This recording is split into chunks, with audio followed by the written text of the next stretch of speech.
সেই সময়কার রাজনৈতিক প্রেক্ষাপটে তখনকার যারা রাজনৈতিক দল ছিলেন সেখানকার রাজনৈতিক পলিসি ভূমিকার ব্যাপারে অনেক আলোচনা বিতর্ক হতে পারে। তার অর্থ এই না যে স্বাধীনতার পরে আপনি অনেক কিছু পরিবর্তন হয়েছে। জামাত ইসলামী সেই সময়ের জামাত আর এখনকার জামাত এক নয়। আমাদের পার্লামেন্টে যে বিরোধী দলীয় নেতা বাংলাদেশ জামাত ইসলামীর আমির মুক্তিযুদ্ধের সংজ্ঞা প্রসঙ্গে আনিত বিলের ব্যাপারে খুবই সুন্দর বক্তব্য দিয়েছেন। বিলের ব্যাপারে তিনি সেখানে বলেছেন যে আমরা এই জাতিকে বিভক্ত করার রাজনীতি থেকে ফিরে আসতে চাই। রাজনৈতিক ইন্টেনশনে অন্তর্বর্তীকালীন সরকারের সময়ে তখন আমরা সরকারের দৃষ্টিতে আকর্ষণ করেছিলাম যে এই বিলের মধ্যে পলিটিক্যাল ব্যাড ইন্টেনশন আছে, এটা সংশোধন করা উচিত। বারবার সংজ্ঞা পরিবর্তন করা হয়েছে, অতীতের কোনো সরকারের সময় এটা ছিল না।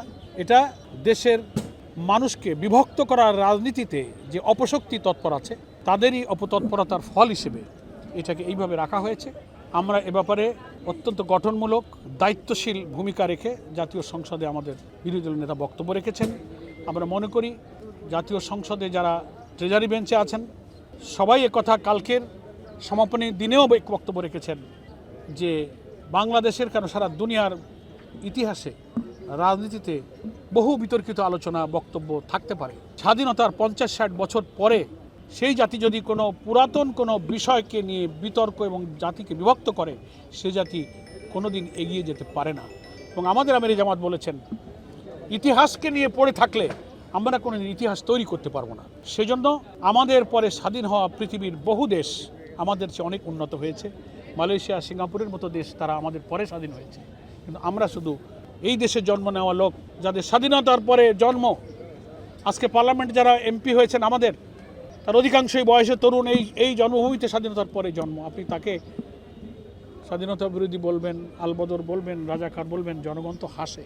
সেজন্য পাকিস্তান আমলে সেই সময়কার রাজনৈতিক প্রেক্ষাপটে তখনকার যারা রাজনৈতিক দল ছিলেন সেখানকার রাজনৈতিক পলিসি ভূমিকার ব্যাপারে অনেক আলোচনা বিতর্ক হতে পারে। তার অর্থ এই না যে স্বাধীনতার পরে আপনি অনেক কিছু পরিবর্তন হয়েছে। জামাত ইসলামী সেই সময়ের জামাত আর এখনকার জামাত এক নয়। বহুবার জামাত ইসলামের গঠনতন্ত্র, নীতি, পদ্ধতি বদল হয়েছে।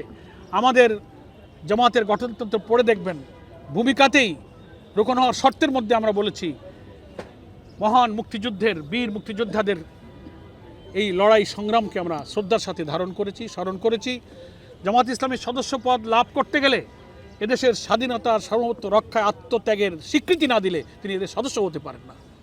এত সাংবিধানিক পরিবর্তনের পরেও একটা মহল যখন এই বিতর্ক জিয়ে রাখতে চান, এটা দেশপ্রেম নয়, স্বাধীনতার প্রেম নয়, এটা হচ্ছে জাতিকে বিভক্ত করার একটি বিদেশি ষড়যন্ত্রের অংশে তারা এই কথাগুলো বলে।